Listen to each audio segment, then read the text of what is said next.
তারা যেন তাদেরকে ভালোবাসে। এই কথা বলার পরে বলতেছে, আল্লাহ ফল ফুলের ব্যবস্থা করে দেন, তারা যেন শুকর আদায় করে। জোরে বলি সুবহানাল্লাহ। ইব্রাহিম আলাইহিস সালাম যে সময় চলে গেলেন, যাওয়ার পরে এখন মা হাজেরা ওখানে বসে আছে শিশু সন্তান ইসমাইলকে নিয়ে। কিন্তু একদিন, দুই দিন, তিন দিন যে খাবার ছিল, খাবার শেষ হওয়ার পরে এখন আমরা একটু চিন্তা করলে বুঝতে পারবো যে নিচে হলো বালু, পাথর ছোট ছোট, আর উপরে হলো সূর্যের তাপ। তাহলে ওখানে একজন মানুষ কিভাবে থাকতে পারে, আর ছোট বাচ্চা নিয়ে একজন মা কিভাবে অবস্থান করতে পারে?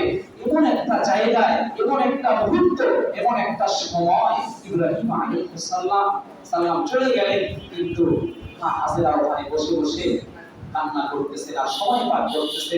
3 দিন যাওয়ার পরে খানার সময় শেষ। এখন ধীরে ধীরে স্তনের দুধ শুকায় আসছে, আর দুধ বের হচ্ছে না, এবং সন্তানের মুখেও আর দুধ তুলে দিতে পারতেছে। যে সময় সব শেষ হয়ে গেল, ওই সময় মা হাজেরা চিন্তা করলেন, ওই যে সামনে দেখা যায় সাফা পাহাড়, তাহলে ওই দিক তাকানোর পরে দেখে যে ওখান থেকে মনে হয় ঝর্ণা দিয়ে এরকম নহর বের হয়ে পড়তেছে, পানি বের হয়ে পড়তেছে। তো ওই সময় চিন্তা করলেন, আমার সন্তানকে এখানে রেখে যাই, আর আমি পানি একটু যদি পাই, মশকটা ভরে একটু পানি নিয়ে আসি।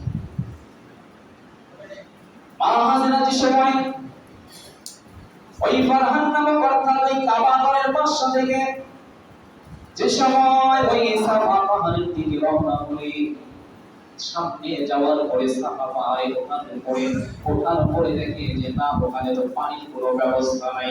কারণ ওই পাথরের উপরে সূর্যের আলো পড়ার কারণে যে কিরণটা হয়েছে, ওই আলোটার কারণে মনে হয় পানি যেন উপর থেকে নিচে পড়তেছে, এরকম বোঝা যায়।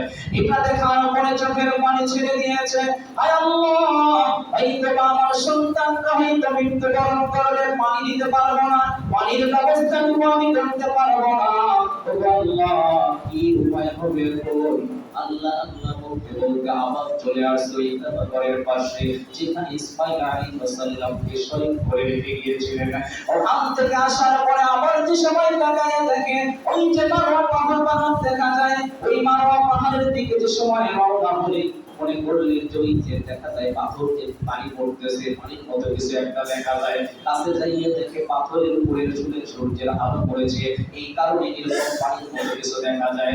ওখানে পানি পাইলেন না, আবার দেখলেন সাফা পাহাড়ের দিকে। এইভাবে করতে করতে সাফা মারওয়া পাহাড়ে এরকম দৌড়াদৌড়ি করতে করতে 7 বার দৌড়াদৌড়ি করার পরে আল্লাহ রাব্বুল আলামিন ডাকতে বলেন, কোরআন ফেরেশতা জিবরাইল, আর দেরি করিও না, দেরি করিও না। বিবি হযরত এরকম করে কান্না করতে করতে অস্থির হয়ে যাচ্ছে, আর তুমি দেরি করিও না, তুমি চলে যাও বাবা ঘরের পাশে যাইয়া দেখো ওই যে ইসমাঈল নামক যে মাসুম বাচ্চা, শিশু বাচ্চা, যে যাকে আমি নবুয়ত দান করব, সে যে ওখানে শুয়ে আছে, তুমি তার পাশে যাইয়া তার পাশে দাঁড়িয়ে যাও। আগের মতো অবস্থায় মা হাজেরা এরকম করে আবার পাহাড় থেকে নেমে চলে আসতেছে।